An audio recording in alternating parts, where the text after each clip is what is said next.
Let's go.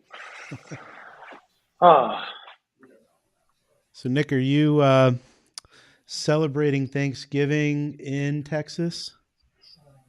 yes, I am. I'm going to be.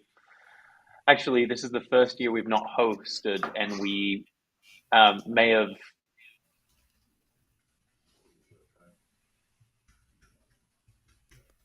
us cooking dinner for each other instead this year.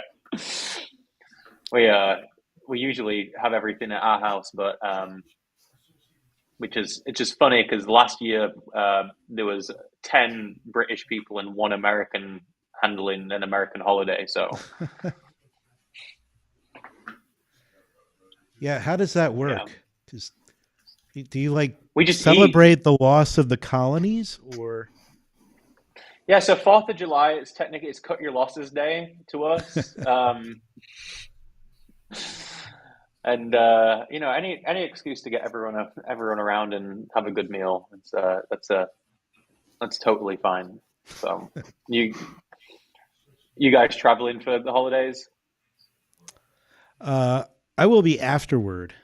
So Mm, we do Thanksgiving. My wife's family comes in and we host it, and then we're gonna go down to Massachusetts for something called the Murphy Bowl, which is something one of my uncles has put on forever, and we haven't done it in like 15 years. So What's figure that it's okay. consist of? time. What's that consist of?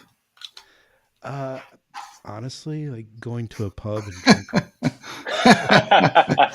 Okay. Kind of the same thing we probably would have been doing. We're just doing it in Massachusetts instead of Vermont. Mm-hmm.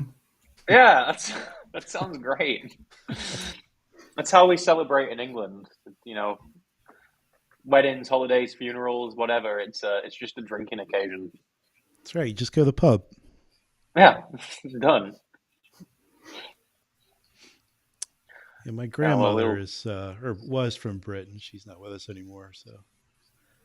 So yeah, used to go over there as often as possible, see family, and oh, so love you've that been. country.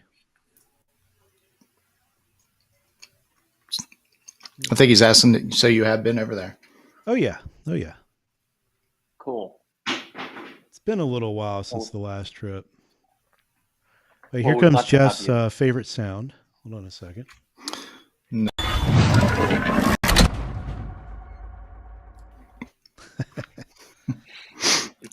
And because we're recording today, I'll get to why in a moment. But I still wanted to make sure that sound was there just for Jeff. No, thank you. I appreciate it. So we were supposed to host Nick 2 weeks ago, and Mm-hmm. as travel works these days, it didn't work as usual. So so Nick was supposed to be landed hours ahead of time, and I don't think he was even getting on his what was your next leg um, until like Oh as the yeah. show was starting. So Oh yeah. I forgot to give myself an 8 hour buffer. That was my mistake. yeah, It's usually what it takes anymore. So it seems. Yeah, but I'm back in the office today, and hopefully no further interruptions. So I appreciate you having me back. Of course. well. It's going to be interesting to see. We're going to test something out here. We're going to do the recording, and then two, we're going to make it out as a restream event, so people will see it on Black Friday. So we've had requests over the years. We've been doing Refresh Friday for 5 years, and dealers ask us because they're bored. Like some stores don't really sell a lot of cars on Black Friday. I think people are No. getting in Especially in the fistfights hot. in Best Buys or something. I don't Yeah. know. Especially in the high end market. It's pretty much a ghost town here. Yeah, so we're gonna give them something to watch on Black Friday. So y'all get Nick, yay! Yes, yeah. So if there's no deals happening, maybe this is the next most interesting thing. So Well, last time we had you on, Nick, you were running us through the synergies of what you built in advertising websites and the launch of a CRM tool. And Mm-hmm. it was incredibly interesting. Yeah, how's Yes, that coming thank you. along? It's going really well. The biggest part of it is changing people's mindset from what used to be in automotive and what needs to happen in the future. And previously, everything being fragmented enough to where you get a website, oh, that you have to pay for SEO separately. Oh, you need a trade tool, you got to pay for that separately. And there's just no reason that shouldn't funnel into something centralized that kind of helps build a deal and solves a lot of efficiency problems for the customer and also the dealer themselves. And uh, a lot of the things that we got from the automotive community was, well, are you a website company? Are you a SEO agency? Are you this? And that's been the biggest hurdle, is helping people understand that all of those things should work together. You shouldn't do a website without doing your SEO well. You shouldn't do you shouldn't be able to take trades and not be able to start that transaction online.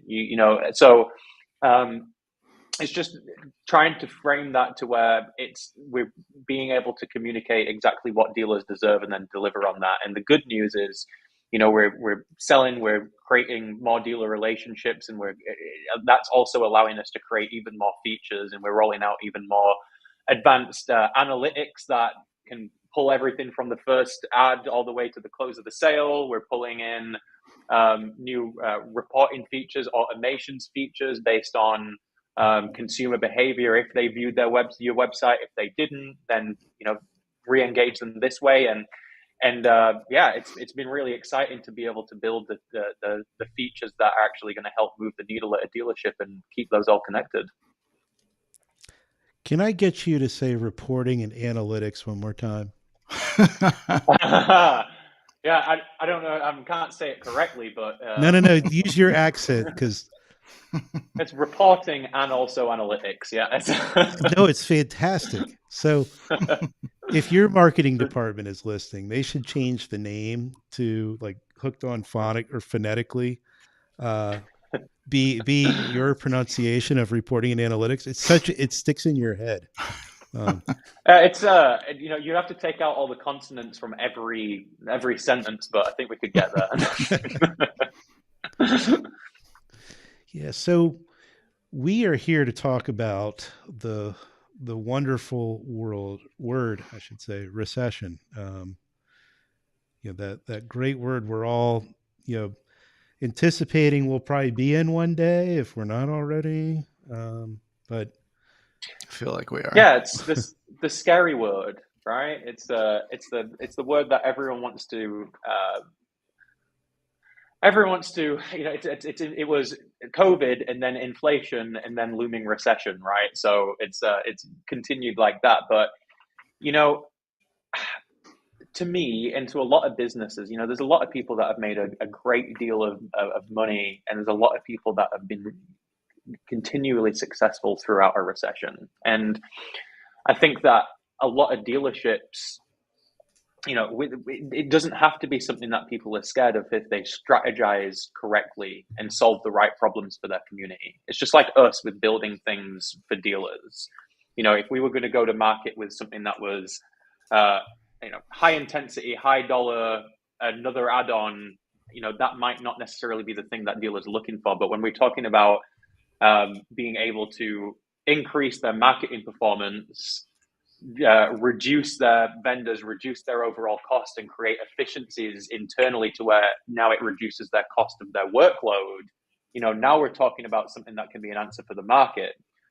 On the dealer side, there's a lot of money's still flowing. It just might be flowing in a different direction. It doesn't mean that dealers can't capitalize on that even during a recession, right? People still need to drive. People still need problems solved, and dealerships marketing their communication and their inventory strategies and how they choose to run their business through their own profit centers.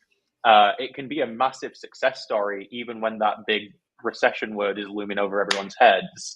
And I think now is the time to be able to prepare. And the good news is that by preparing for something like a recession, it just means making good strategic decisions for the business. And if it's softer than anticipated, you still end up ahead because you've made that strategic decision to be able to take control of your business and lower costs and increase effectiveness and marketing ROI. So all of the independent auto dealer association speeches and things that I've been doing recently have just been geared towards this philosophy of not necessarily being intimidated by something like that. It's being motivated to strategize in the correct way to look after the health of your own business. Some good words for it. Motivation and strategy. Yes. And if you practice these outside of recession, you just knock it out of the park.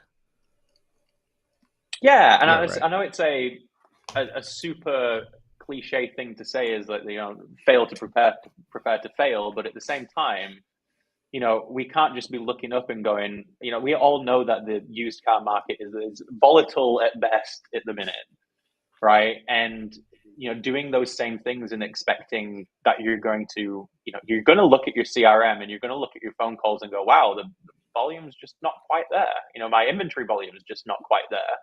And, just being able to ask those questions about, okay, what can I do? What are my actual business goals? How can I move the needle? And then how can I go execute on that is going to be a great thing for any dealership, recession or not. We've been a little bit comfortable over the past couple of years with the grosses that everybody's making. And, now again, like I said, it's the time to strategize and make sure that you're going to be set up for success no matter what the market does. Well, can we start small with something that's a little easier for everyone to wrap their head around, maybe a campaign or something that people could start to implement? Yeah, sure. So, and this goes great into how we've been teaching this realistically is identify, like the dealership doesn't need to, always be starting with, what kind of campaign can we run to be successful? It's like, what are our business problems today? What are our areas of opportunity to be able to turn up the volume in any part of our profit centers? So let's say, for example, you're a used car dealer, independent, that is struggling to find inventory at auction. Trade-ins aren't happening as much. Maybe lesser quality trade-ins. Can't find vehicles at auction. My wholesalers are coming up short. And we're just at this problem with, we might have some customers, but we don't really have everything to sell. And by the way, if you reduce your inventory, you're going to reduce your opportunities to do business because you're not going to be bringing in as many leads. So that's a problem that we see all the time. It's like, hey, used car business is down, but I don't have the avenue to be able to increase that. So then we've identified a business problem. Next thing that we want to do is identify a business solution, right? So the business solution is not a marketing campaign. The business solution is simply, well, what if we buy cars directly from customers, right? That's a problem, business solution. So then we start wrapping our mind, okay, if that's the direction we want to go, and I'm just using that as an easy example right now, is okay, say we're going to buy vehicles from consumers. Then we need to know that is our avenue and journey into that part of our profit center in our used car department. So then we start to strategize, okay, high funnel, where are we going to get interest from? What kind of advertisements are we going to do to make sure that, in placements are we going to do to make sure that everybody sees that? What kind of messaging are we going to put out there to make sure that people know that we deserve their business in all these places that you can trade a car in, that it makes sense for us to be the person that you do that with, right? And I tell dealers all the time, it's like, I understand that you're proud of what you've got. You're sponsoring your school's football games. You're doing all that in the community, but like you need something tangible to tell the customers, hey, we deserve your business because X, Y, and Z. These are our key differentiators, and this is exactly how we the process of doing business with us. To get that messaging out there, it's really about creating from the very first click all the way to the end a easy way of that customer to do business with you. So if you land them on a page, if you spend all this money telling everyone about it, and you expect to land them to your website, then that's got to reinforce that story, and you've got to drag them through the funnel with, hey, now you're here, you just follow these few steps, you fill out this form, maybe you get an instant trade value right here, and you're giving the customer something tangible for them giving you the lead. And you go right into the next step of now one-on-one sales communication. But it's to the customer, it's a continued journey and continued conversation from the very first time they saw the ad all the way to the communications from the salespeople, right? So now as a dealership, we've got to make sure that we create a path for a customer to get all the way down here from the beginning, all the way down through the sales funnel, to be able to transact with the dealership as well. But my first piece of advice on that is start with the business problem and think of a very simple business solution for it before you even get into marketing strategy, before you get into what changes you'll make on your website, what autoresponders you need in your CRM. It really is as simple as, here's our business problem. What could be a actual realistic business solution for that, and then go from there from your foundation. I know dealers won't have a problem figuring out what the problem is. Yes.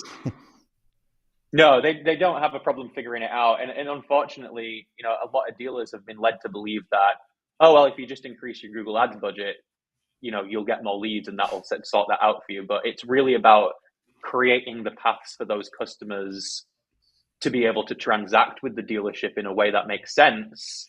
And you're having a good conversation with them that provides digital customer service to them, before you even go and increase your budget in any particular way. We're a business of customer service, and making sure that our paths match our actual business goals is the best first place to start. So have you ran a campaign like that for any of your dealerships? Yeah, lots of times we've run, even with buy here, pay here. A lot of our buy here, pay here's that are managing their own portfolios. They're struggling to keep used cars on the lot. So even with our buy here, pay here's, we're trying to capitalize on buying directly from users. And by the way, buying directly from customers isn't the only answer to that problem, to that business problem. That's just an example. But yeah, we do run a lot of those campaigns and see a lot of success from even just being able to drive the opportunities for them to be able to have the conversations.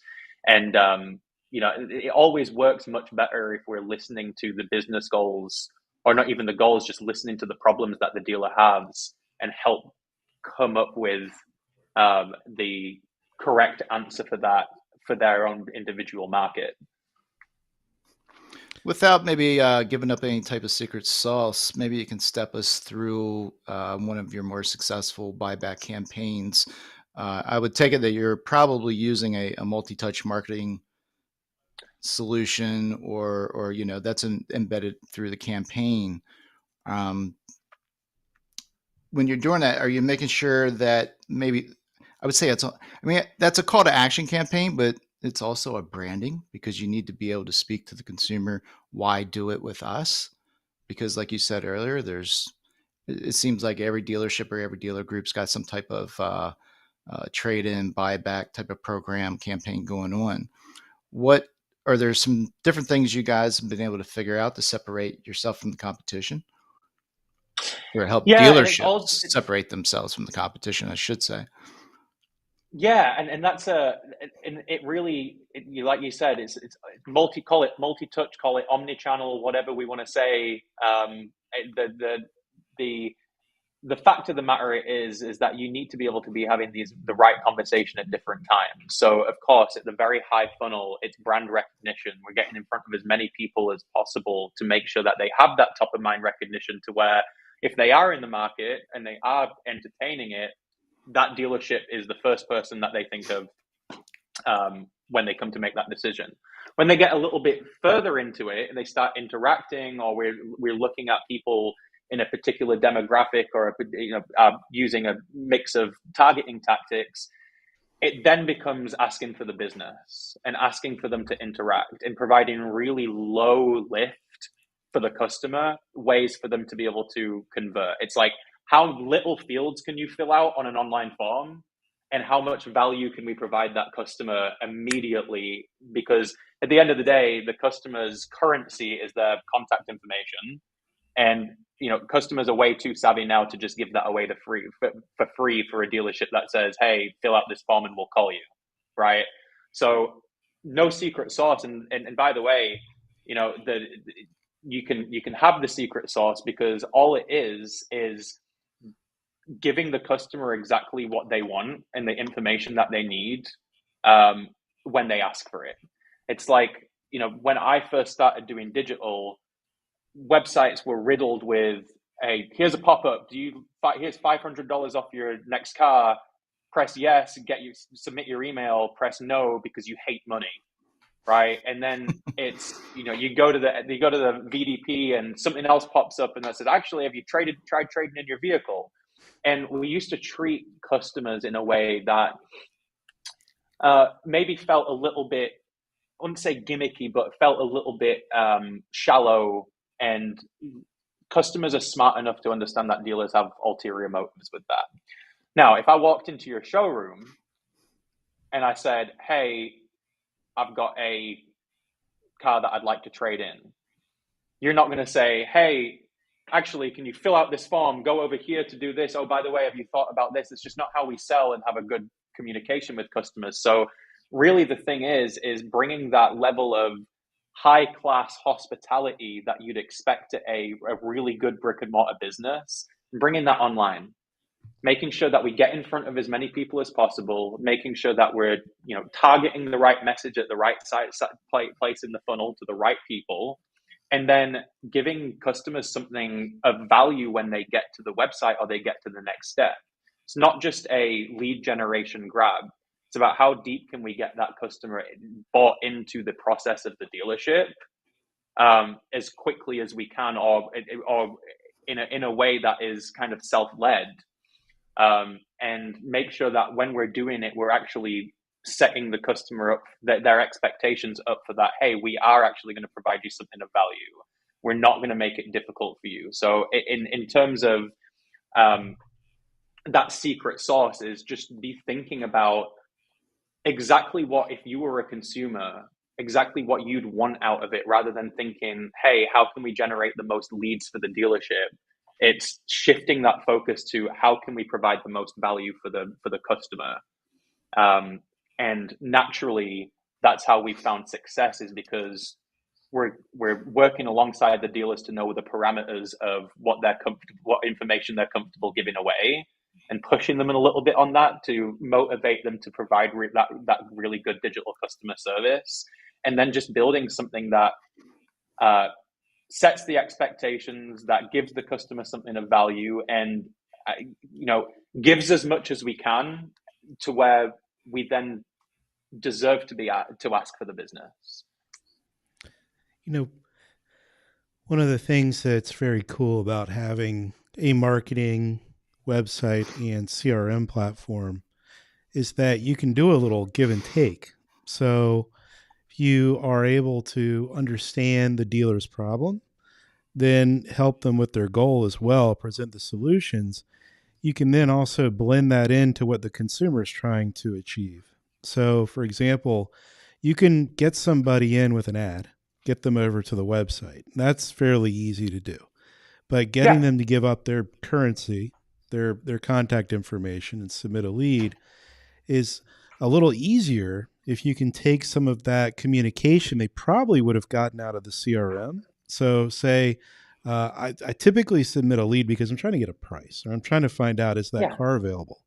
I just want to know how much is it and how soon can I get it? It's all I ever want to know as a customer, actually. And in the website companies that aren't connected to a CRM, they can only get the customer information, send it off to the dealership, because they can't really quote a price other than whatever's in that inventory feed. Whereas as the CRM solution, like, this is the email that's going to get fired out. you might even have some of that pricing if you've got that feature built in, and be able to even give that into the website, and then have the follow-up from the CRM be styled and congruent with what that messaging was. I mean, there's all kinds of cool stuff here, and just Yeah, and exactly, and that's the reason that we're building it the way that we're building is that, especially when I was in retail, working with our ad agency, they stopped at. In fact, the ad agency I was working with, they weren't a website company, so they stopped at driving traffic. And oh, by the way, here's some graphics for you to throw on your landing page. And that's just one part of the narrative, one part of the transaction. But to the customer, that happens so instantaneously. I see an ad, now I'm in the next point of the digital road to the sale, if you will. And the moment you fill that lead out, you need to know that someone on the dealership side, here's the worst thing in the world is to submit a lead and then getting an autoresponder back saying, thank you, we have received your inquiry. Someone from our team will be reaching out to you as quickly as possible. And then 4 hours goes by. or So nothing. to be able to, or nothing, so there's definitely no dealers doing that though, right? By the way, but do you know how many leads go unanswered, or what percentage of leads go unanswered? I was going to say 40. Yeah. Yes. You're close enough there. Yeah. And that was before COVID. Oh dear. How much worse do you think it might be now?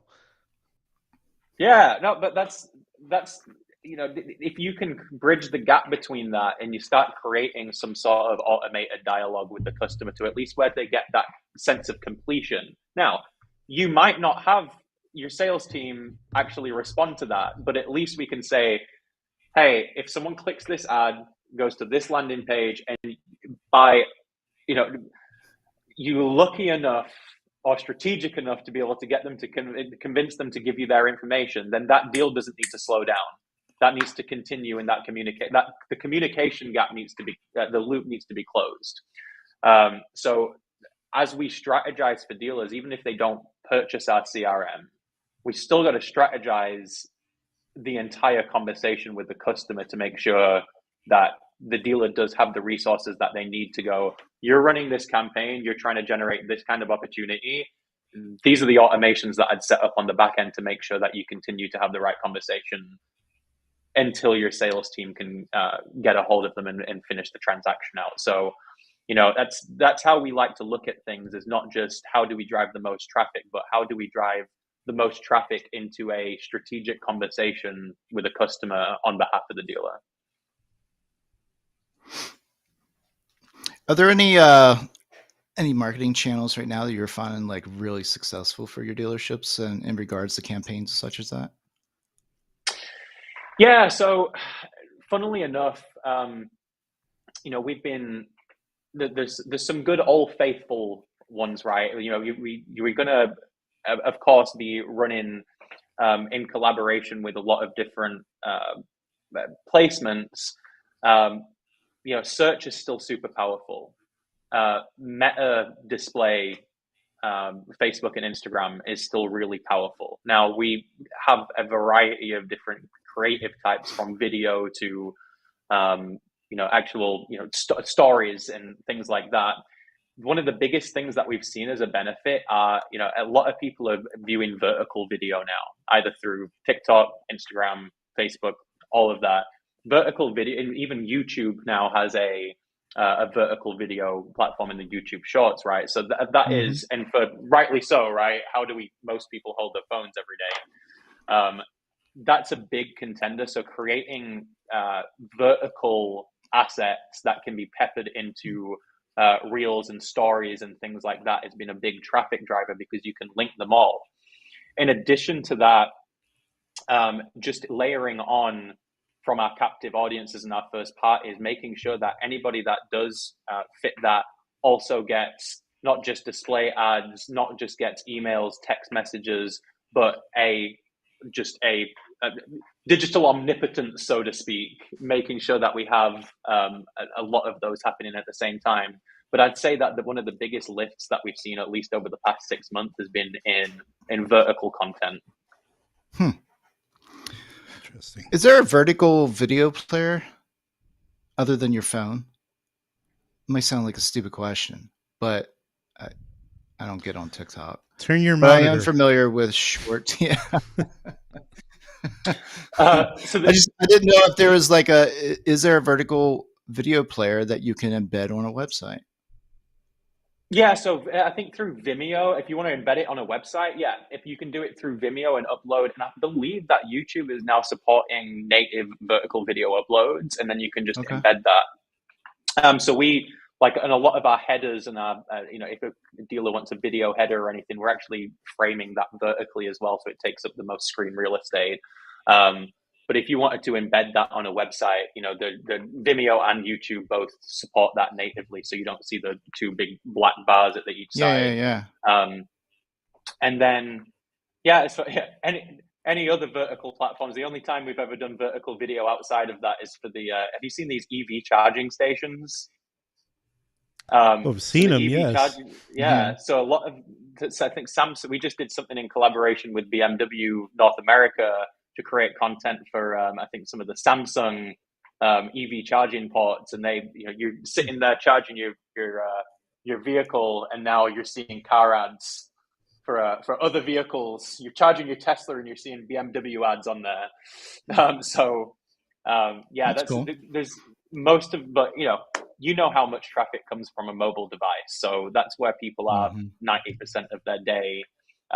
So we're just trying to meet the customers where they're at not just in their buying cycle, but in the media types that they enjoy, and create things that they can enjoy, but also they just happen to be advertisements.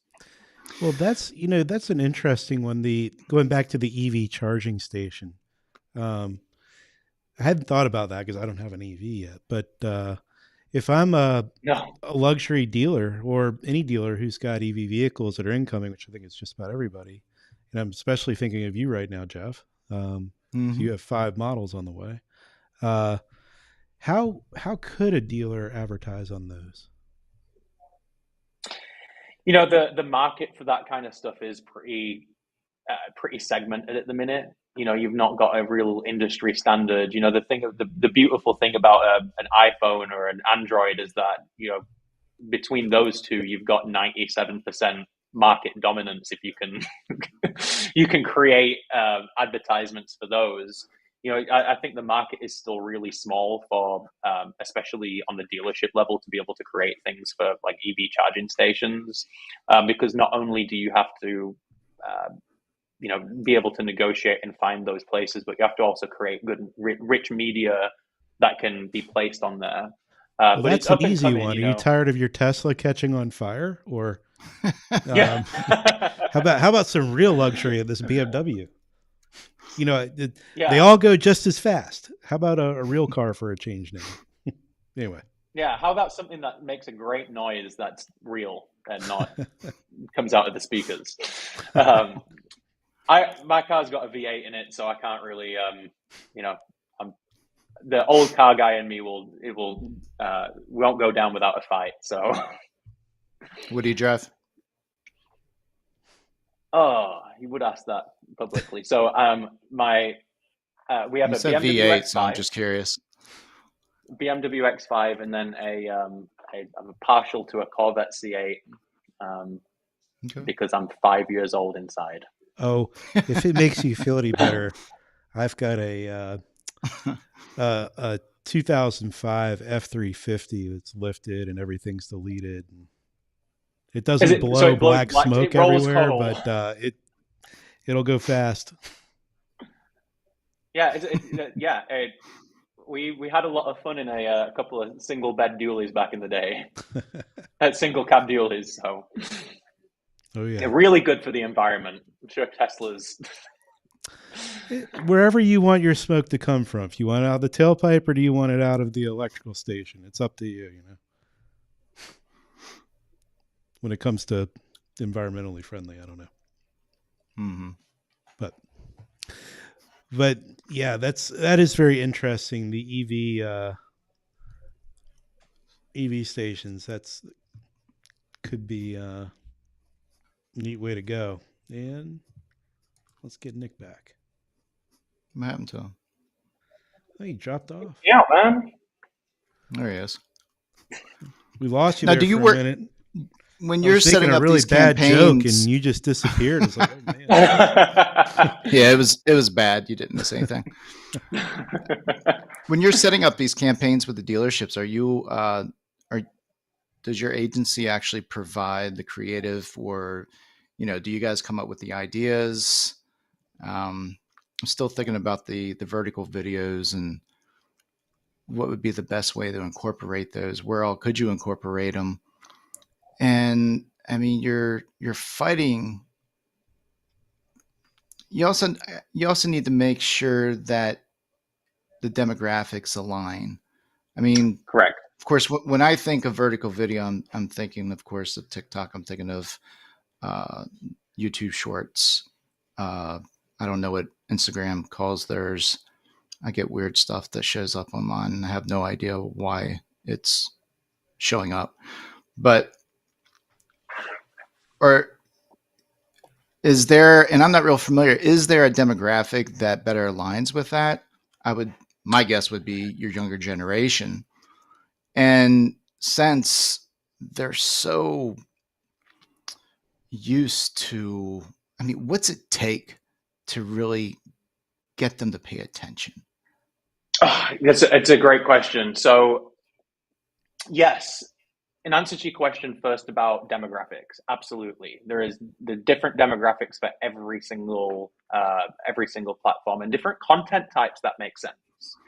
Okay. On Facebook, you know, so let's take Facebook for example. You've got majority adult users. They're getting on there for groups, news, information. Um, really low organic reach nowadays, but really good for paid advertising. Um, Lots of still uh, images and things like that can still hold a really high value on those. Now, you start going over to TikTok and you think, okay, younger generation, but the majority of TikTok users are still of driving age, right? It's yes, you Mm-hmm. might have a lower age demographic, but then generally, if you look at averages, you're still talking 60% plus are over 21, and the Okay. people that are younger than that are still there's still another 10 15 percent that are driving age, that maybe 18 plus or maybe 16 to 18. So is that the only platform I'd advertise on? Absolutely not, but I wouldn't discount it as an avenue for not just branding but for also lead generation as well. Now, Instagram, that's really your sweet spot because you've got people that are our age in there, and then you've got people that are still younger. The trick Mm-hmm. is on this kind of content, and we've actually ran this across, um, we ran this across a lot of tier two accounts as well, to be able to try and get some brand recognition and some drive some action there. So that really gave us a really good look into doing it at volume, not just on a dealer level, but doing it for on behalf of 50 dealers, right? And Okay.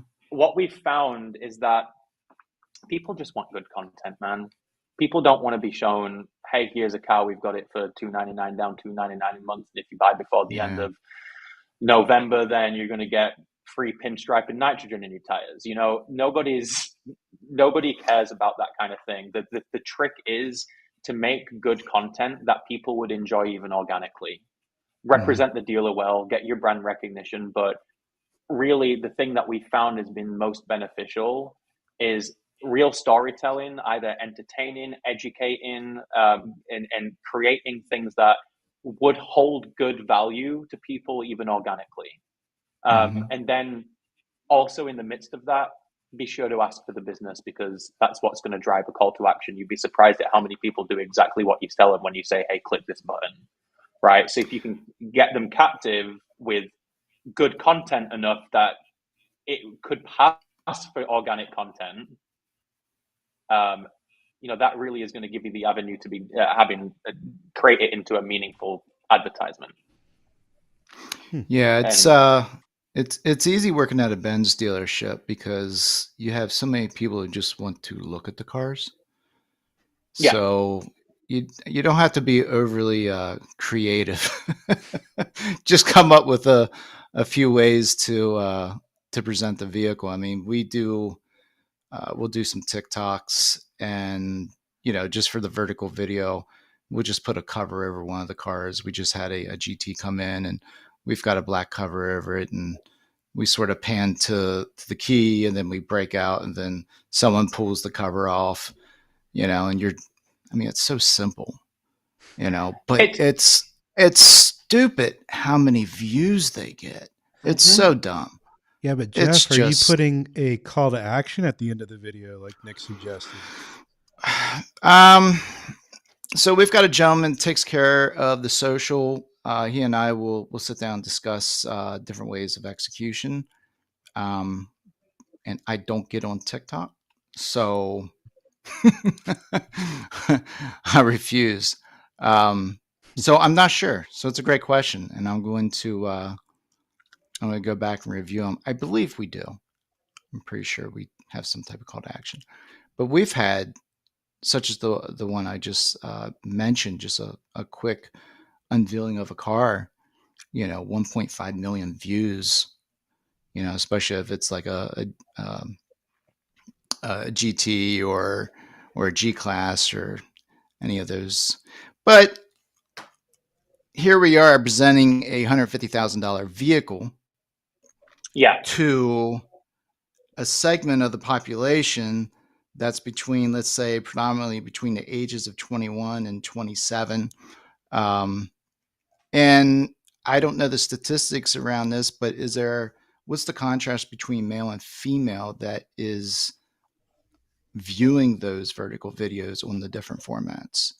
So, as great as we're getting all these views, how relevant is it really? It's not like okay, so 5-10 years from now, maybe they'll be in a situation where they can afford those vehicles. Are they going to remember us? You know? So I But constantly think about, yeah, this is really cool, especially when it comes down to social. This is really cool and it gets lots of views. But what's it really doing? Is it selling us any cars? Is it selling us any service? It's And it's the yeah, age old it's the age old problem of like maybe 50% of my advertising is working. I just can't tell which 50%. Does the billboard sell you any cars, right?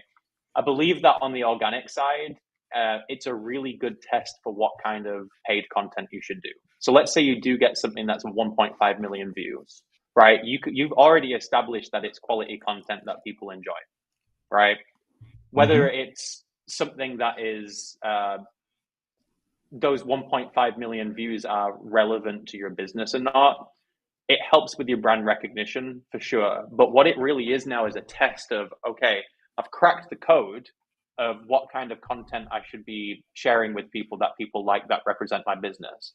Now I'll take something similar and then target it using my first party data, using in market audiences, using any other targeting tactics to get it in front of the right people with a call to action. You've got the best of both worlds. You've got content that you can stand behind that says, hey, I know that people engage with this and enjoy this. Now I'm going to put it in front of the people with a call to action that I know that this is already going to convert way higher than this image that we posted with, come get your keys, that people are just going to scroll past. So I would use your organic strategy to inform what kind of content is really going to hit home with your captive audience when you go to actually put ad budget behind it. That just gives you all the ammo that you need to go, wow, this is going to provide me a great ROI because people are viewing this, people are sharing this, and people are interacting with it for free.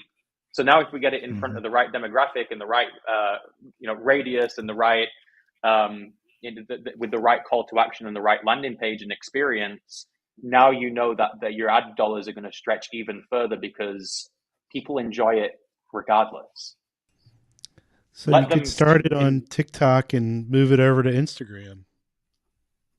exactly your organic stuff. Yeah, and that's the thing about social for car dealers, right? And especially when something goes viral for that. We had a video when I worked at a Nissan store. The Nissan Titan XD came out and it had a Cummins in it, and everyone was like, "Hey, cool! This is a Nissan."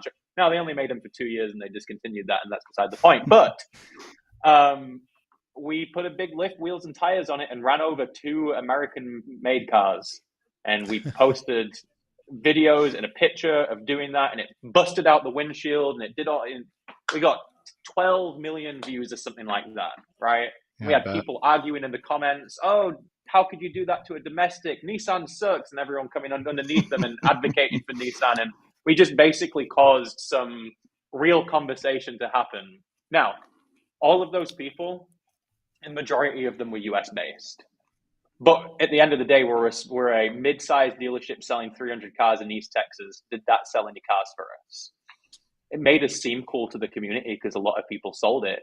But what it really did is go, all right, this gives us an idea of what kind of content we can promote and actually create targeted ads out of, because people love advertising when they don't know they're being advertised to.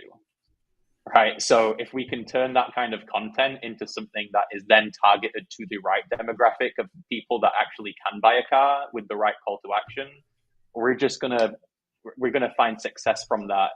Because the alternative is just blindly not testing things and putting out ads that have a nice picture of a car that says $299 down, $299 a month, and seeing if people click on it. They know it's an advertisement. They're not being entertained. They're not being educated. They're being shown an offer, and unless they were automatically, either have been doing the research in order to be in market, or they miraculously were already in market for that one particular vehicle at that one particular price, you're going to fall short on that. So I definitely love helping dealers and strategizing with them on how to just use that. Their organic social media and their organic content is a great testing ground for what should actually have marketing budget behind it. Can we say that there's an older generation that was raised on looking at the newspaper and hunting down the payment ads and the pricing ads versus a current generation that didn't have the newspaper, and they've been trained on product placement inside of YouTube clips and stuff like that. And that's the kind of stuff that grabs their attention. So is it time to start transitioning our thinking as an automotive industry to how do we do more inside the storytelling realm than we do more in the print realm? Yeah, and look, there's still a need for that kind of stuff. When we design strategies for dealers, we don't forget that we're doing carousel ads that have been specific with offers all over Facebook and Instagram and display advertising. We don't forget to do merchant ads on Google so we can be right up there showing inventory next to Carvana. But that's more mid and lower funnel stuff, right? I think a lot of dealers and businesses in general make the mistake of looking at their advertising and go, okay, I spent $2,000 on Google ads. How much did that get me here? And higher funnel, you can create more demand for that by creating more brand recognition and interest in your own business. The thing is that has to come from either real storytelling, education, entertainment, or really just getting your content in front of the people who are going to do business with you and offer some kind of value there. And look, every deal is different. I've got some dealers that are finance aficionados, right? They've got the strongest F&I team. You could create content all day about how to repair your credit, how to negotiate interest rates, not too much, how to do all of these things in order to help provide value on a financial perspective. You got people that are product presentation, and it's a little easier for your BMW or Mercedes than it is for a Mitsubishi dealer, but you've got people that live and breathe the product and can create things around that.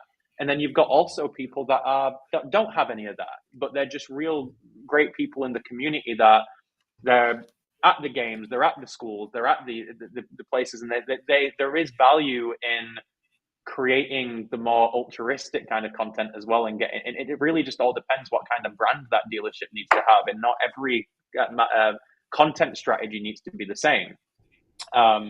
It's just really finding what works for that brand and that individual dealership. And unfortunately, there is no one size fits all approach to content marketing. But if you're just betting on making the phone ring from Google Ads alone without putting any effort into the story that you tell, how you fit into that market as a brand, and creating some additional content that isn't just all in your face ads, buy now, then you're not going to reach your maximum potential as far as your brand recognition is concerned, because all you're doing is asking, you're not giving. So since you guys have everything connected, how are you tracking and monitoring, the marketing results? And I'll also go back to my previous question. Is there a breakdown between engagement of male to female ratio with some of the different marketing channels? Yeah, there is, and I don't have all those, and we've got a lot of that. We've got a lot of those stats. I believe, and don't hold me to it, that TikTok is still, as of earlier this year, is skewed more female. Mm-hmm. But then when you look at some of the accounts we run, let's say, let's use TikTok for BMW example for an example. Like, we got a lot more males on there, so then we do female people interacting with these sexy car videos of an M5 competition, well, right? So I would think males would probably interact with especially high-end vehicles more than females. It's traditionally it's more of a male thing, to go look at cars and enjoy it. Yeah, no, exactly. And although, maybe my wife's a bit of an outlier, but she sends me car pictures all the time, mm-hmm. with drooling faces. So I was like, cool, that's expensive. That's why you get to own a Corvette. Yeah, exactly. Yeah, so I think the thing is that there are demographic differences across a lot of these places, and I think as granularly as you really want to go is age demographic, and then also the gender thing does come into play. For a dealership, you're going to be split, right? Depending on what kind of content you create, you're going to naturally attract certain people. Like, if you're scrolling through Instagram or whatever social media site you use, that people have their niches, right? Now, the good news is that the internet's big enough to where that doesn't really matter. If let's say TikTok is 60% female and 40% male, and you're creating content that is masculine in nature, your market is big enough to where that really doesn't matter. If you're creating something that's masculine in nature, you're going to be 8%. If you're creating something, and I'm going to be very careful to not come up with any examples of something that can be masculine or feminine here, because I get a lot of cooking stuff, and for some reason I've been getting ads for shapewear, which I'm taking with a grain of salt. But yeah, I mean, the internet and these platforms are big enough to where if you find your niche and you find your audience, the actual demographics don't really matter. There are enough 50-year-olds that are male on TikTok for you to be able to get good market saturation. There are enough. That's sad. Oh, what did you do? Okay. So I'm not a personal TikToker either, but I have to for work, because what's good for marketing and what's good for dealers needs to be good for me. I don't really post on there myself, but I think what you'll find, and I actually had this conversation with people a lot, because it's like, oh, it's just all TikTok dances and people doing crazy things. But like, some of the best content on there is like finance advice or, lots of other things. I think the most important thing that you can find from a lot of these platforms right now is their media types. They're all emulating each other. And right now, if you can create, short form video that's 30 seconds to a minute long, that's vertically oriented, then and you find something and you can share something that's of value, the possibilities are limitless for you to be able to reach your audience. You know, there's TikTok is not all just dancers and kids. There's a lot of serious business happening on there, from dealerships to financial to real estate to all of these things, where people like us are getting value from real content that actually they want to digest. So, you know, it's as in the car business, there's an ass for every seat. Well, there's a video for every phone, and you know, you can absolutely still find those people out there. Everybody's feeds look differently, and if all you watch is TikTok dances done by adolescents, then that's what your feed's going to look like. And if all you watch is, you know, Bloomberg and financial news, then you're going to have a really different experience on these platforms. No doubt. No doubt. Yeah. Do you have any dealerships that you track that you feel as if is really doing a great job with all their marketing, but predominantly, you know, maybe from a social or video aspect that's really been able to pop, has done a really good job at getting their message and their brand and creativity all put together? Yeah, so there's a couple of dealerships in the Patterson group that, and I'm not just saying this because we handle their TikTok or their social media and their videography and stuff, but what they've been really open to doing is understanding that there's different media types for different segments of their audience. There's still a place for local TV. There's still a place for pre-roll. There's still a place, and there is a place for, you know, vertical video. There is a place for this kind of stuff, and making sure that we create the right media types for, you know, they've got a local celebrity, let's just say, that is a country music star that's close to them. Now, your people on TikTok and your people that are 40 and under are not going to care and not going to recognize that that's their mascot. But we create the right content for local TV for that demographic. We create the right content for Instagram for that demographic. We create the right content for Reels for that demographic. And we are able to segment that advertising strategy in an efficient way by using, you know, some, you know, similar clips and some things, but they're all really pointed to who we're speaking to. So I think the thing to us is, we know that there are people on, you know, we know there are people on different platforms that are, and there, we know there are people in different demographics.